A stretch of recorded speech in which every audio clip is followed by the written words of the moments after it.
सभी व्यूअर्स को मेरा हृदय से प्रणाम। आशा करता हूं कि आप सभी लोग स्वस्थ होंगे और मस्त होंगे। आज हम एक बहुत ही मोस्ट इम्पॉर्टेंट चैप्टर पढ़ने जा रहे हैं जिसका नाम है print culture and the modern world. ये इस चैप्टर का पार्ट 2 होगा। पार्ट 1 मेरे चैनल पर पहले ही अपलोड हो चुका है, तो अगर आपने उस पार्ट को नहीं देखा है तो इस वीडियो को देखने के बाद आप उस पार्ट को जरूर देख लीजिएगा। आज का टॉपिक है the print revolution and its impact. इस टॉपिक में हम जानेंगे कि प्रिंट रिवॉल्यूशन जो हुई थी उसका सोसाइटी पर क्या इम्पैक्ट हुआ था, यानी कि क्या असर पड़ा था। A new reading public. Printing press के आने से एक न्यू रीडिंग पब्लिक इमर्ज्ड हुई, यानी कि एक नया पाठक वर्ग पैदा हुआ। प्रिंटिंग ने बुकों की कॉस्ट को भी कम कर दिया था। पहले किताबों को छापने में बहुत ज्यादा टाइम लगता था और बहुत ज्यादा लेबर की रिक्वायरमेंट होती थी, लेकिन ये भी अब कम हो गई थी। अब बुकों की मल्टीपल कॉपीज को छापना आसान हो गया था और बाजार जो थे वो किताबों से एकदम भरे हुए थे। जैसे जैसे लोगों की किताबों तक पहुंच आसान हो रही थी, वैसे वैसे ही पढ़ने की एक नई संस्कृति विकसित हो रही थी। एक नया कल्चर डेवलप हो रहा था रीडिंग का। पहले पढ़ना जो था वो सिर्फ और सिर्फ इलीट लोगों तक ही सीमित था, मतलब समाज के खाली अमीर लोग ही पढ़ते थे, क्योंकि वही लोग लिटरेट भी होते थे और उन्हीं के पास पैसा भी होता था किताबों को खरीदने का। और जो कॉमन पीपल होते थे वो ओरल कल्चर में रहते थे, यानी कि उनको ज्ञान जो मिलता था वो मौखिक रूप से मिलता था। वो लोग धार्मिक किताबों का वाचन सुनते थे, बैलेट्स उनको पढ़कर सुनाए जाते थे। बैलेट्स क्या होते हैं? बैलेट्स गाथा गीत होते हैं और किस्से भी उनके लिए बोलकर पढ़े जाते थे। यानी कि सीधी भाषा में अगर बात करी जाए तो ज्ञान का मौखिक लेन देन ही होता था। प्रिंट रिवॉल्यूशन से पहले किताबें बहुत ज्यादा महंगी भी थीं और उनको पर्याप्त मात्रा में छापना भी असंभव था। लेकिन अब किताबें समाज के व्यापक तबकों तक पहुंच सकती थी। अगर सीधी भाषा में बात करी जाए तो हम ये कह सकते हैं कि अगर पहले की जनता श्रोता थी तो अब की जनता पाठक जनता हो गई थी, यानी कि रीडिंग पब्लिक अस्तित्व में आ गई थी। लेकिन ये ट्रांजिशन इतना ज्यादा सरल नहीं था जितना ये सुनने में लग रहा है।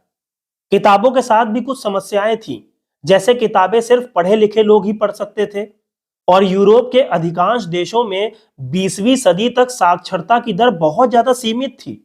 अब पब्लिशर्स के सामने सवाल था कि लोगों में छपी हुई किताबों के प्रति दिलचस्पी कैसे जगाई जाए। इसके लिए पब्लिशर्स ने कुछ तरीके निकाले।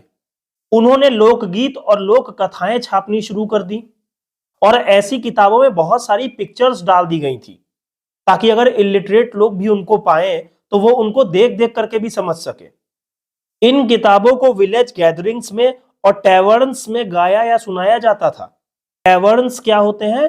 टैवर्न्स शराब घर होते थे और विलेज गैदरिंग क्या होती है? ये सामूहिक ग्रामीण सभाएं होती थी। तो इस तरह से ओरल कल्चर एंटर हुआ प्रिंट कल्चर में और प्रिंटेड मटेरियल को ओरली ट्रांसमिट किया गया। ओरल और प्रिंट कल्चर के बीच की दूरियां कम हुई और हियरिंग पब्लिक और रीडिंग पब्लिक आपस में घुल मिल गई। नेक्स्ट टॉपिक है हमारा religious debates and the fear of print. Print ने विचारों के व्यापक प्रचार प्रसार और डिबेट और डिस्कशंस के द्वार खोल दिए थे। अब जो भी लोग डिसएग्री करते थे एस्टैब्लिश्ड अथॉरिटीज से, वो अपने विचारों को और आइडियाज को प्रिंट करके सर्कुलेट कर सकते थे। एस्टैब्लिश्ड अथॉरिटीज के विचारों से असहमत होने वाले लोग भी अब अपने विचारों को छापकर उन्हें फैला सकते थे। छपे हुए संदेश के जरिए वे लोगों को अलग ढंग से सोचने के लिए मना सकते थे या कोई कार्रवाई करने के लिए प्रेरित भी कर सकते थे। जाहिर है कि इस बात का जीवन के कई क्षेत्रों पर गंभीर महत्व था। हर कोई प्रिंटेड बुक्स को लेकर के खुश नहीं था। जिन्होंने इसका स्वागत भी किया था उनके भी मन में इसको लेकर के कई प्रकार के डर थे। लोगों में भय था कि अगर छपे हुए और पढ़े जा रहे पर कोई नियंत्रण नहीं होगा तो लोगों में इररिलीजियस और रिबेलियस विचार पनपने लगेंगे। अगर ऐसा हो गया तो वैल्यूएबल लिटरेचर्स की अथॉरिटी ही नष्ट हो जाएगी। ऐसी चिंता बहुत सारे धर्मगुरुओं और सम्राटों ने प्रकट की थी। इस चित्र में आप देख सकते हैं कि किस प्रकार से प्रिंटिंग प्रेस को लेकर के एक देवी स्वर्ग से उतर रही हैं। इन सभी बातों का धर्म के क्षेत्र पर क्या असर पड़ा, आइए इसको देख लेते हैं। 1517 में एक रिलीजियस रिफॉर्मर थे जिनका नाम था मार्टिन लूथर। इन्होंने 95 थेसिस लिखी थी और इसमें इन्होंने क्रिटिसाइज किया था बहुत सारी प्रैक्टिसेस और रिचुअल्स को जो कि रोमन कैथोलिक चर्च में हो रहे थे। इसकी एक कॉपी विटेनबर्ग चर्च के दरवाजे पर टांगी गई थी और इसमें लूथर ने चर्च को शास्त्रार्थ के लिए चुनौती दी थी। जल्द ही लूथर के लेख बड़ी तादाद में छापे और पढ़े जाने लगे और इसका रिजल्ट ये निकला कि चर्च में डिवीजन हो गया और प्रोटेस्टेंट रिफॉर्मेशन की शुरुआत हुई। कुछ ही हफ्तों में न्यू टेस्टामेंट के लूथर के तर्जुमे या अनुवाद की 5000 कॉपीज बिक गई और 3 महीने के अंदर सेकंड एडिशन निकालना पड़ा। प्रिंट के प्रति तहे दिल से कृतज्ञ लूथर ने कहा, printing is the ultimate gift of God and the greatest one, यानी कि मुद्रण ईश्वर की दी हुई महानतम देन है, सबसे बड़ा तोहफा है। नेक्स्ट टॉपिक है हमारा प्रिंट एंड डिसेंट। आप यहां पर इमेज देख सकते हैं, ये मैकेबर डांस की इमेज है। यहां पर प्रिंटर्स वर्कशॉप को मौत के नाच का मंच बताया गया है। प्रिंटर और उसके वर्कर्स कंकालों के नियंत्रण में हैं और उनसे मनचाही चीजें छपवाते हैं। प्रिंट और पॉपुलर रिलीजियस लिटरेचर्स के बल पर कम शिक्षित लोग धर्म की अलग अलग व्याख्याओं से परिचित हुए। आइए एक एग्जाम्पल से इस बात को समझते हैं।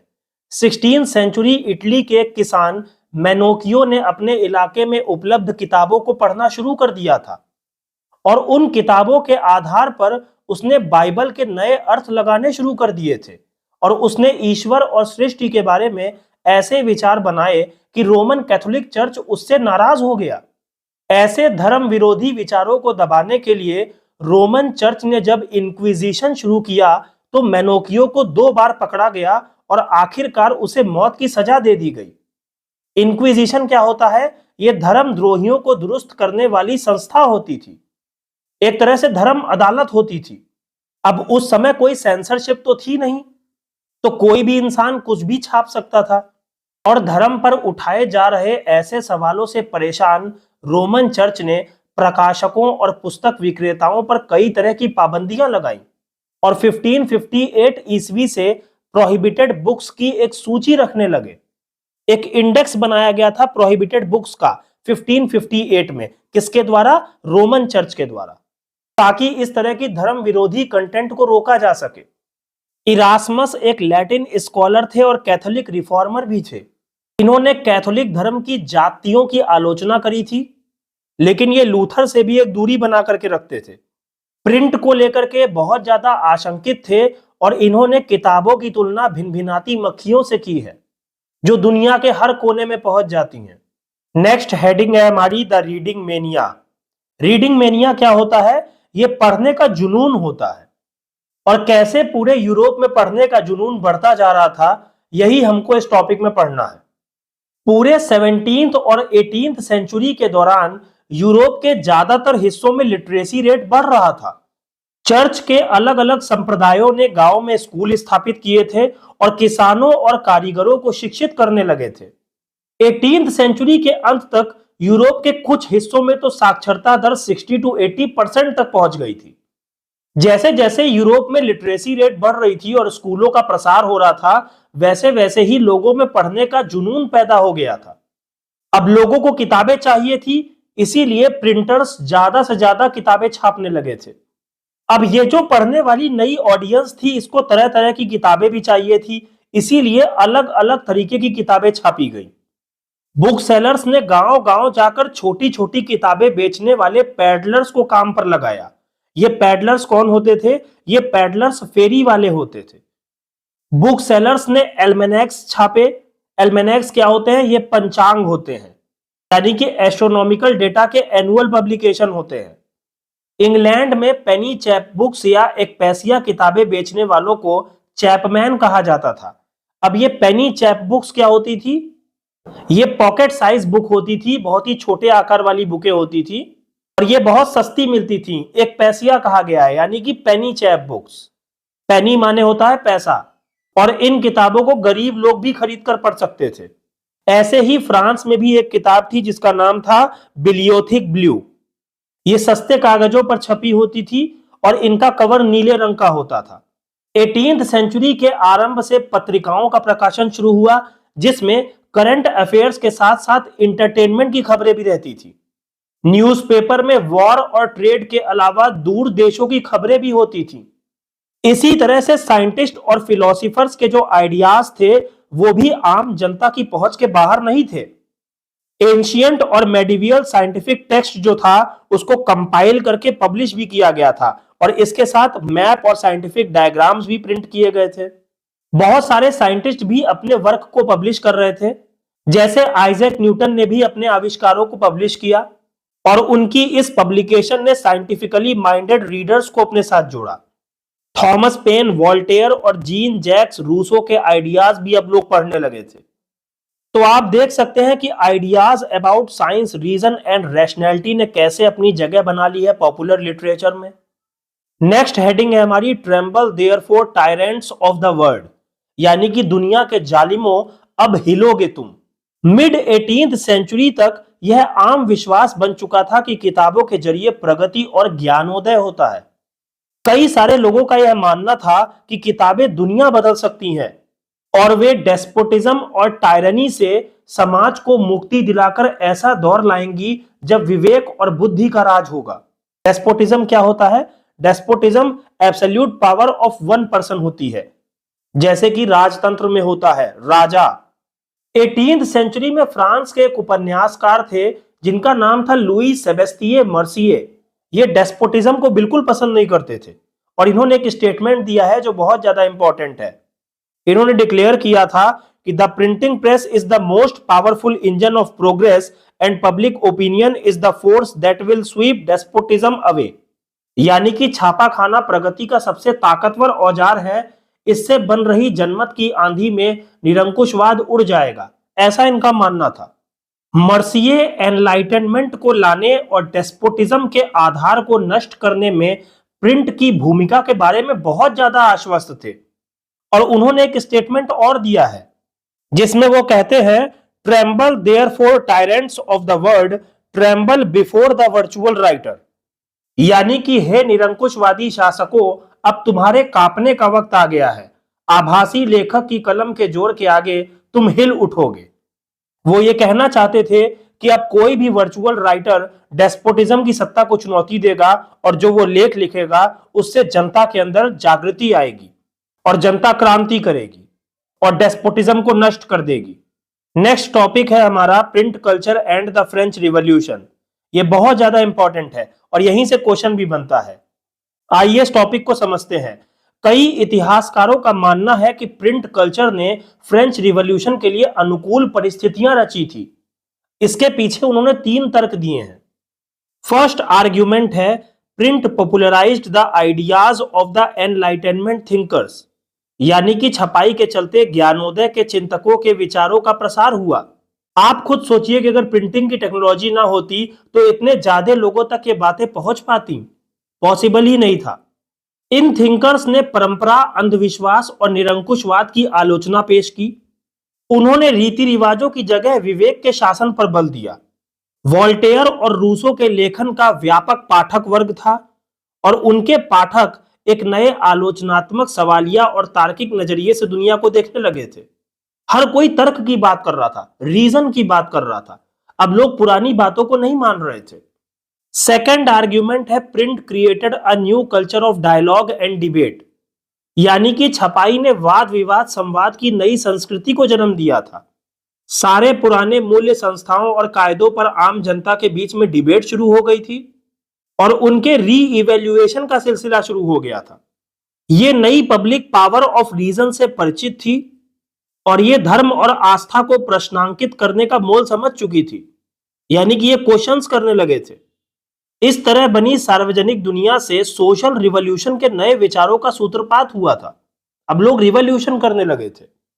थर्ड आर्ग्यूमेंट है by the 1780s there was an outpouring of literature that mocked the royalty and criticized their morality, यानी कि 1780 के दशक तक राजशाही और उसकी नैतिकता का मजाक उड़ाने वाले साहित्य का ढेर लग चुका था। इस प्रक्रिया में सामाजिक व्यवस्था को लेकर के तमाम सवाल खड़े किए गए। कार्टून और कैरिकेचरों में यह भाव उभरता था उस समय बहुत सारे कार्टून और कैरिकेचर बनाए गए थे। कैरिकेचर क्या होते हैं? ये व्यंग्य चित्र होते हैं और इनमें यह भाव उभरता था कि जनता तो मुश्किलों में फंसी है, जबकि राजशाही लोग भोग विलास में डूबे हुए हैं। अभी मैं आपको एक इमेज भी दिखाऊंगा जिसमें ये सब चीजें दिखाई गई हैं। हमने सभी ने फ्रेंच रिवॉल्यूशन पढ़ी है और हम सभी जानते हैं कि फ्रांस में 3 कैटेगरी के लोग होते थे, जिनमें क्लर्जी, नोबिलिटी और थर्ड एस्टेट होते थे, लेकिन टैक्स सिर्फ और सिर्फ थर्ड एस्टेट के लोग ही देते थे। तो इन सारी चीजों को देखते हुए वहां पे बहुत सारे कार्टून्स बनाए गए थे जिसमें थर्ड एस्टेट के लोगों की बुरी हालत को दिखाया जाता था और क्लर्जी और नोबिलिटी लोगों के ऐशो आराम को दिखाया जाता था। आप यहां पर इस कार्टून को देख सकते हैं। ये लेट 18 सेंचुरी का कार्टून है। इसमें फ्रेंच रिवॉल्यूशन से पहले नोबिलिटी और कॉमन पीपल की क्या कंडीशन थी उसको दिखाया गया है। इसमें कोई शक नहीं है कि प्रिंट ने हेल्प करी थी आइडियाज को फैलने में, लेकिन लोग हर तरह की सामग्रियों को पढ़ते थे। एक तरफ अगर वो रूसो और वोल्टेयर को पढ़ रहे थे तो दूसरी तरफ वो चर्च का साहित्य भी पढ़ रहे थे। इसके साथ ही वो चर्च और राज्य का प्रोपोगेंडा या प्रचार भी पढ़ रहे थे। वे कुछ विचारों को स्वीकारते भी थे और कुछ को नकार भी देते थे।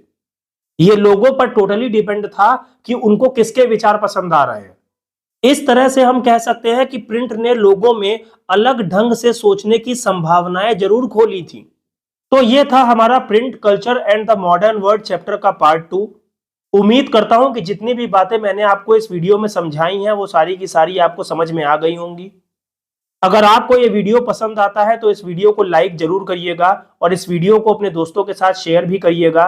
मैं आपके उज्जवल भविष्य की हमेशा भगवान जी से कामना करता रहता हूं। इस वीडियो को देखने के लिए बहुत बहुत धन्यवाद। जय हिंद, जय भारत।